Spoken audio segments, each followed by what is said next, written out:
Good morning प्रिय विद्यार्थियों, प्यारे बच्चों। पिछली कक्षा में हमने समाचार लेखन के अंतर्गत फीचर लेखन के बारे में समझा था। समाचार लेखन के दो भाग होते हैं, फीचर लेखन और आलेख।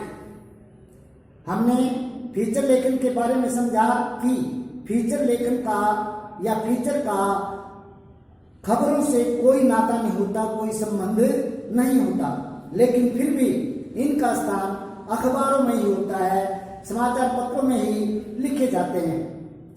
फीचर को हम निबंध नहीं कह सकते, क्योंकि निबंध तो पुस्तकों को पढ़कर, पोथियों को पढ़कर इधर उधर से आंकड़े इकट्ठे करके हम लिख सकते हैं। लेकिन बेटे, फीचर लिखने के लिए आंख, कान, भाव, मनोभाव, अनुभूतियां आदि का सहारा लेना पड़ता है।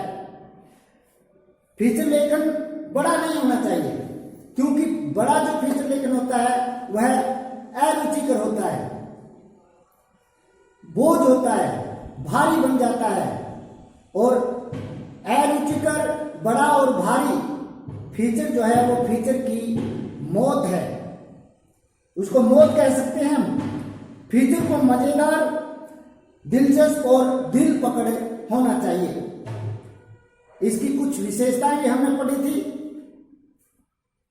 आपने अच्छे से कर लिया होगा इसको। अब समझेंगे हम समाचार पत्र के दूसरे भाग आलेख के बारे में। आलेख का बेटे लेख से बहुत गहरा संबंध होता है, यानी निबंध से। लेख को क्या बोलते हैं? निबंध। निबंध से बहुत गहरा संबंध होता है।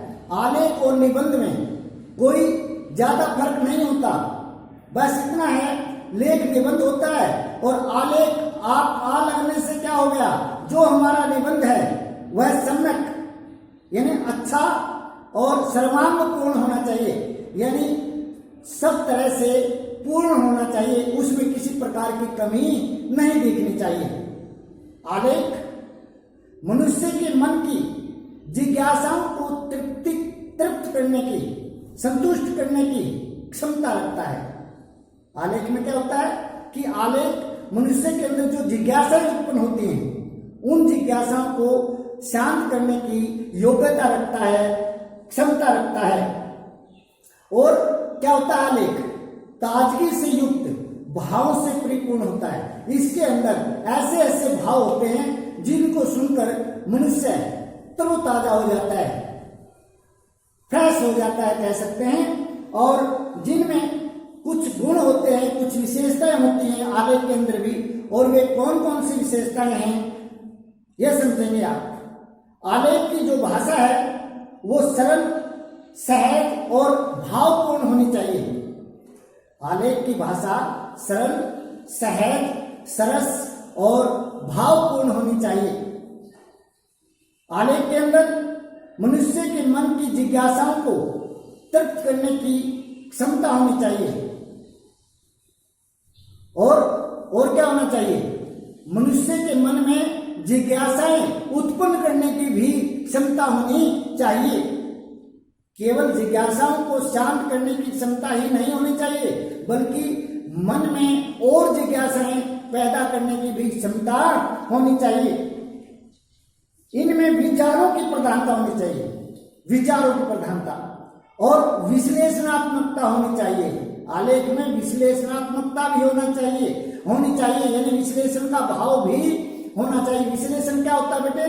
कि जो भी विचार हमने सुने, जो भी आलेख हमने पढ़ा, उस आलेख को पढ़कर हम उसके अच्छे और बुरे पहलू पर विचार कर सकें, यानी विचार करने की, ये अच्छा है इसमें, ये बुरा है, ये इसमें नहीं होना चाहिए था, ये होना चाहिए, ये विश्लेषण करने की भी क्षमता उसमें, उसके अंदर होनी चाहिए, विश्लेषणात्मकता।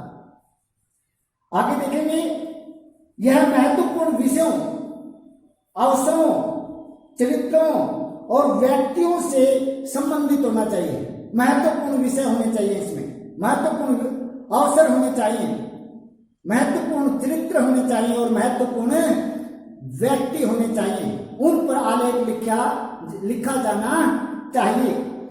इसमें किसी बात को बार बार नहीं दोहराना चाहिए, एक बात को रिपीट नहीं करना चाहिए।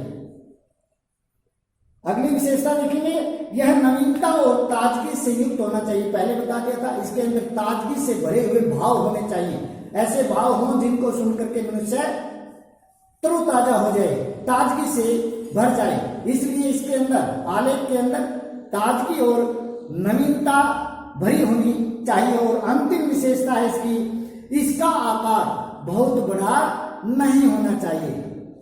आलेख का आकार बहुत बड़ा नहीं होना चाहिए, सीमित होना चाहिए।